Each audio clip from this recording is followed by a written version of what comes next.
about the pathogen spreading through Mother Base? You've seen everything we've got on the outbreak. What's your opinion? Textbook symptoms of vocal cord parasite infestation. And judging from this casualty list, it is the Kikongo strain, meaning a breed of parasite that triggers symptoms upon detecting pronunciation specific to Kikongo. So our Kikongo-speaking staff are at risk? Quite so. He's right. All the victims do speak Kikongo. So they can survive if they just use another language? There is no guarantee. You're only dealing with the Kikongo strain. Other language strains may be present. You well know he was teaching them languages from all over the world. The Devil's House. Nzoya Badiabulu. There is no way to know how many strains he has at his disposal. So how do we keep them from becoming symptomatic? You mentioned using microbes. Use this. A type of Wolbachia. Introduced to a sample of the parasite.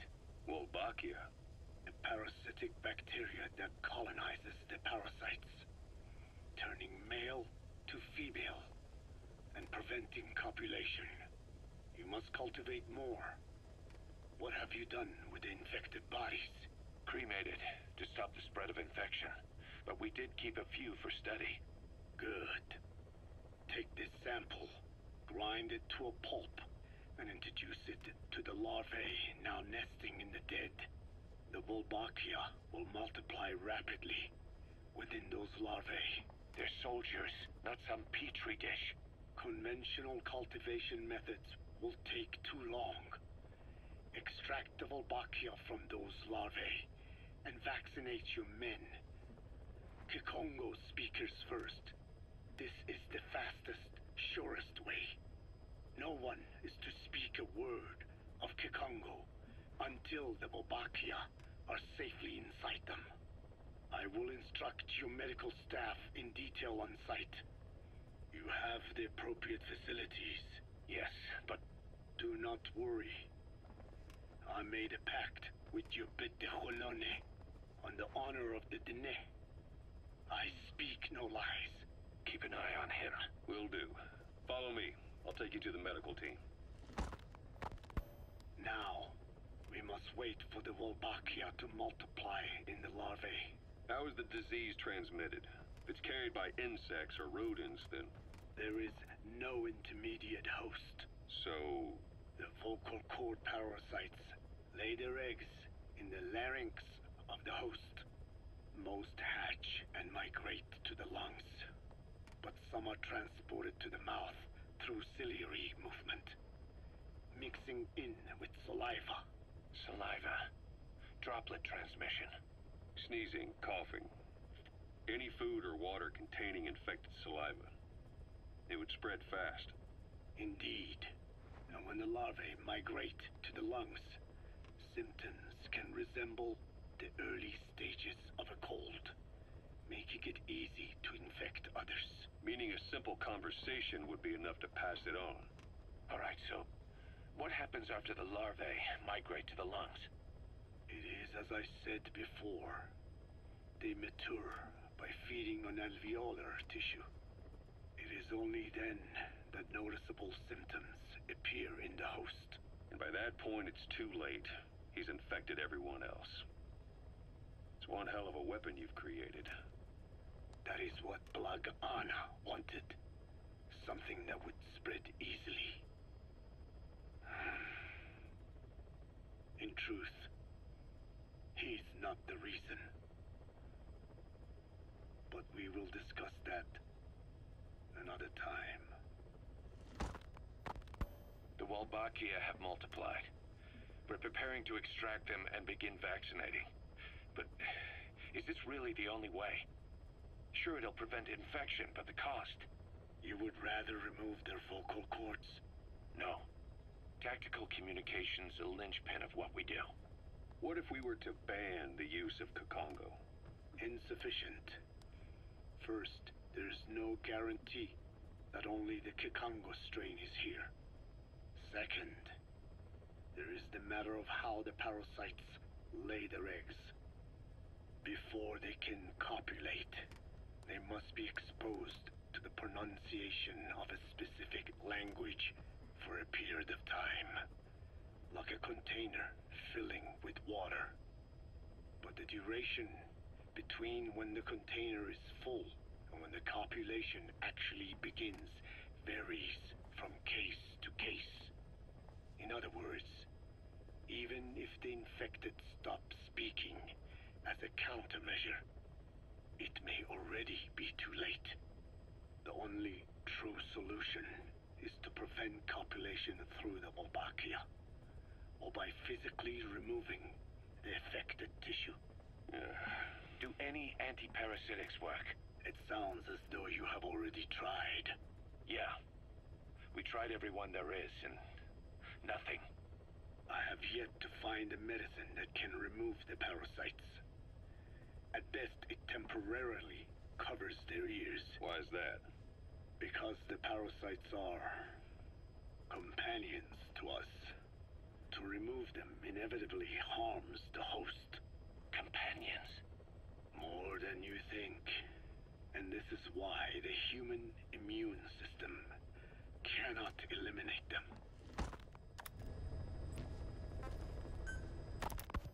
We've inoculated the staff with Wolbachia to keep them from becoming symptomatic. That should also contain the infection. How did this happen in the first place? It has to have been a Cypher spy within our ranks. If this is so, then why the Kikongo strain? If their intent was to wipe you out. Skullface said the remaining English parasite was close to the boss. If this latest strain was his doing, he wouldn't have tipped his hand. It is possible someone brought eggs onto the base without knowing. Stuck to their shoes, clothing. Now, that makes the most sense to me. And where did the eggs come from? You mentioned that your boss visited Nzoya Badiopulu. Sure, but his gear's disinfected immediately upon return.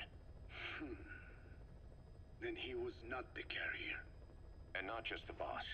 All staff dispatched to high-risk regions were quarantined on the flight back. When the symptoms first appeared, we checked and disinfected all equipment used up to that point. Any and all prisoners, soldiers, materials, and animals extracted during missions were also quarantined. So, that just leaves... I have seen children around here. Where are they from? All over. Some were being held hostage at a mine. Then there were the troublemakers at Bwala Yamasa. Bwala Yamasa? Yeah. Their clothes, their things. Did you burn them? They're just kids.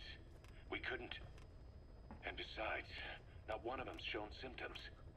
The parasites don't infect prepubescent hosts. Their vocal cords are not fully developed. Well, if infection doesn't occur in children... It is possible they carried eggs on their clothes, and the infection spread from them. Check the kid's stuff. I doubt there is any trace left by now. And if there is, some of those kids must be close to hitting puberty. How could we have missed this? The name Bwala Yamasa got quite a reaction from you. I'm guessing the Kikongo strain was released in that village.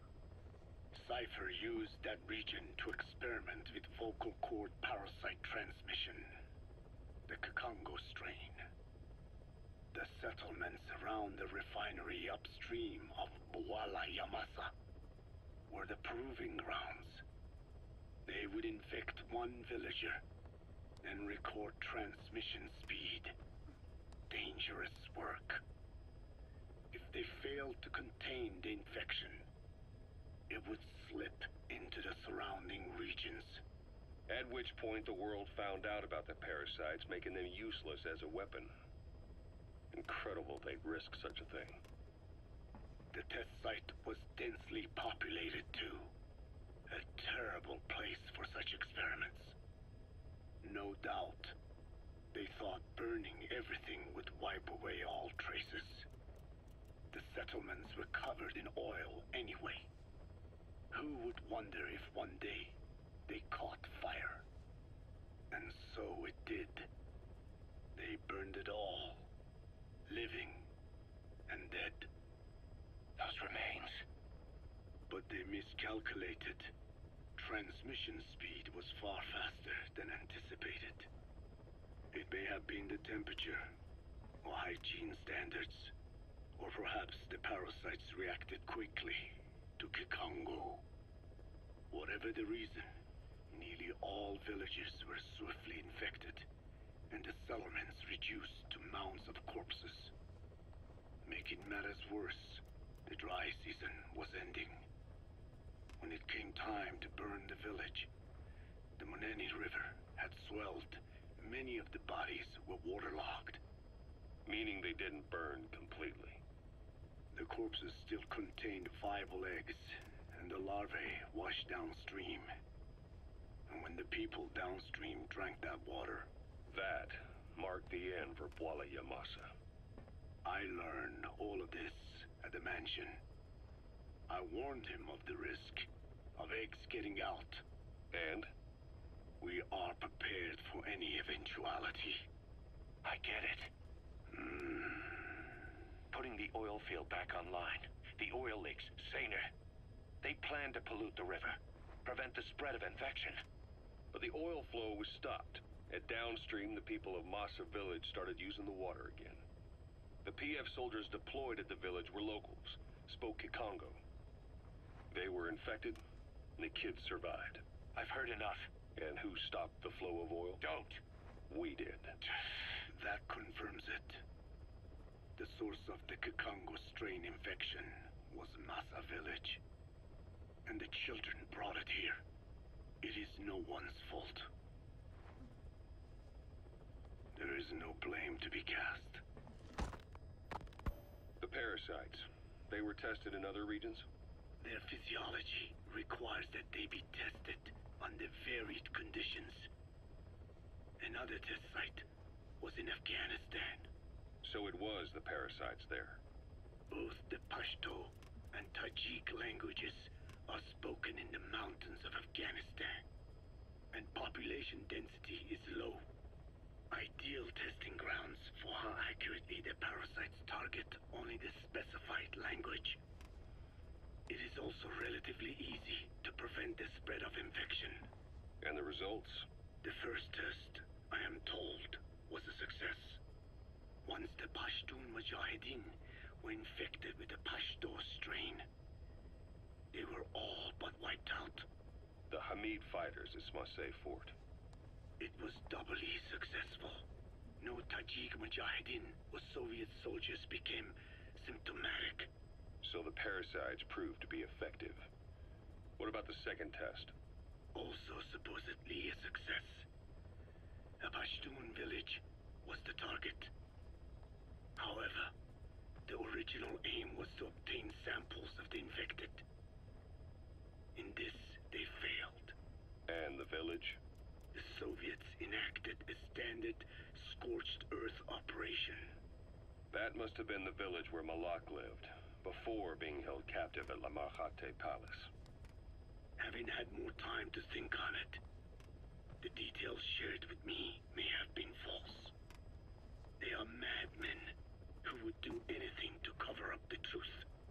They certainly seem to like tossing their problems in the fire. As a boy, Skullface's life went up in flames. Perhaps that is what fuels his fixation with fire. Your Wolbachia stopped the infection all right, but I still don't get it. How can a few bacteria change males to females? I know they're only bugs, but... It is not such a rare thing in the natural world. Many insects and nematodes are infected with Wolbachia. But why? They nest in the cell cytoplasm of the host, even in the egg cells, with the result that the offspring are born infected. Mother-to-child transmission. However, Wolbachia cannot nest in sperm because they do not have cytoplasm. So even a successful infection of a male ends after a single generation. This means the Wolbachia must resort to maximizing the population of infected females. Sounds like an ethnic cleansing campaign on a tiny scale. Gender change from male to female is their survival tactic. So more females means more Wolbachia carriers, so it can keep thriving in the following generations. But the parasites in a human host are supposed to be a mating pair. If there's no male, there'll be no offspring at all. It's killing itself. Slow down. This tactic is intended for environments where a single male can copulate with multiple females. Originally, the Wolbachia did not infect the vocal cord parasites. I created a mutated strain, modifying the Wolbachia so that it could infect monogamous pairs. The Wolbachia's greatest multiplying tactic, the male-to-female change, worked against itself in the monogamous parasites. Just as you said. Then, I performed repeated selection of Wolbachia strains until I achieved 100% certainty of male-to-female conversion. Creating female-female pairs, unable to reproduce. And you say the Wolbachia affects the host of the host, that is, us, cutting off our means to reproduce? It is almost certain. Of course, we will not turn female. After all, mammals possess no natural gender-changing function. But some Wolbachia strains can cause cytoplasmic incompatibility in the host. Is that some cell deformity? Put simply, it means the altered sperm of infected males kill the female's egg on contact. And that's happened to us? Yes. And yet, what occurs in humans is not just simple CI. To date, there are no cases of Wolbachia affecting humans. The fact that this strain causes this effect, is it the vocal cord parasite's affinity with humans? I do not know enough to say for sure. So the parasite warps the host. Reminds me of what Skullface said. It is the way of all organisms to create their own optimal environment. Just look at you and this base. Organisms that cannot do this are doomed to extinction. The difference with parasites is that their environment is another organism. That creates a connection between life and life. Parasitism, symbiosis, or death. In this way, the host too is challenged to adapt. About this OKB-0 Emmerich was talking about. Its location and features match the citadel in the mountains northeast of the Soviet base camp. Built during the time of Alexander the Great, it was left in ruins following one of Genghis Khan's campaigns. Its occupants changed time and again due to war, and it was expanded on more than one occasion. Ultimately, it fell into the hands of the Soviet philosophers. The Soviet army was using it as the headquarters of its Afghan invasion force. But it would seem that Skullface's connections with the philosophers gave him license to develop Sahelanthropus there. And that's what Emmerich was doing at the place, before he got the axe. But OKB is a designation the Soviets use for weapon design bureaus. There's no way they'd have one of those in Afghanistan. And, in principle, the numbers that follow OKB are always integers above 1. There is no 0. Perhaps this was a secret facility of the Soviet and Chinese philosophers dating back prior to World War II. Though it's more likely Skullface just picked a fake name that more or less fit the Soviets' pattern.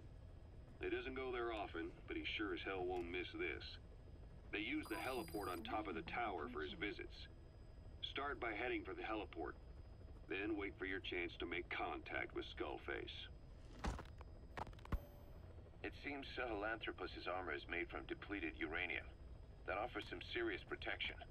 The U.S. military is planning on using it for its main battle tanks, too. Maybe that's where Emmerich got the technology. Uranium? They're using nuclear fuel for armor now? No. What they use for nuclear fuel is uranium-235, which is extracted from natural uranium. Depleted uranium is a byproduct of that process. Sort of like the leftovers, I guess. The garbage. Uranium-235 makes up 0.72% of natural uranium, whereas depleted uranium contains only 0.2%. What are the benefits of using it for armor? It's a pretty short list. Uranium's a heavy metal, like lead, meaning it can hold a greater amount of kinetic energy. But it also boasts a hardness closer to tungsten. That makes it an ideal material to use for, say, armor-piercing ammunition penetrators. But it's not the best choice for armor. Its volume is less than that of ceramics, but for an equal weight, you could end up with less protection. So why use it then? According to Emmerich, it came down to him being unable to source ceramics technology from a manufacturer. Plus, given that it's an upright walking vehicle, he wanted to reduce the bulk of certain areas. Despite all that, depleted uranium still makes for some tough armor, and Emmerich says it's been proven in live fire tests. It stops most Soviet tank shells.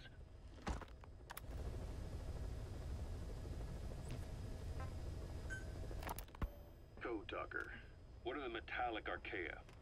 Volcanic craters spewing sulfur.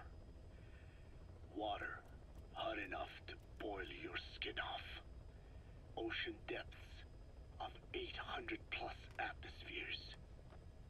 Wastelands radioactive enough to kill you where you stand. There are groups of organisms that survive despite. No. Because of living in such environments. I've heard about them. Extremo something. Extremophiles. By selecting certain species, then subculturing and repeatedly modifying them, I created a metallic offspring of pure archaea. They subsist on metals rather than organic matter. And some of them even consume uranium? Yes. Uranium enrichment archaea metabolize only uranium-235. As a result, they produce weapons-grade enriched uranium. How is that possible? Consider how plants fractionate carbon isotopes when they conduct photosynthesis. Nature possesses abilities beyond our imagination. So it was archaea that brought down your chopper? Corrosive archaea, yes. They oxidize metals, feeding off the energy in the electrons they receive. What became of the wreckage? We had the R&D team retrieve samples for study in airtight plastic containers, of course. Prudent. We shall extract archaea from it in good time. They should help you fight back against Blagana. Any chance we could start now? It doesn't have to be a lot. I might just have another use for them. If it's only a small amount you need. That's fine. I'll get the R&D team to assist. Let's go. South Africa was previously suspected of developing nuclear weapons. It already had a conspicuous presence at the UN because of apartheid and its armed expansionism. But when neighboring Angola and Mozambique became socialist countries in '74, South Africa felt hounded into a corner. So it accelerated its nuclear program to protect itself. 3 years later, the Soviets discovered a test facility, and 2 years after that, an American satellite observed a flash in the southern Indian Ocean. It said this was South Africa conducting a nuclear test with the help of a certain ally. Skullface used the situation in South Africa to get this ally to lend a hand. They both wanted nukes, so it was a mutually beneficial relationship. On the surface, anyway. I figure South Africa started getting serious about nuclear weapons production in '75. In '74, the government was still able to get by with bluffing that it had a nuclear arsenal. But the year after, word spread that an independent armed group in the Caribbean was crushed by Cypher for possessing a WMD. That's right, boss. What happened to you and your men was the reason South Africa decided to push ahead with nuclear development. A force independent of any country getting its hands on a nuke. That was a threat to the existence of countries everywhere. It wasn't just South Africa. Your presence pushed a lot of countries to get nukes. The world was scared of you. You were a threat to more than just the Cold War. If nations are gears in a machine, you had the power to smash them loose and watch the whole world grind to a halt.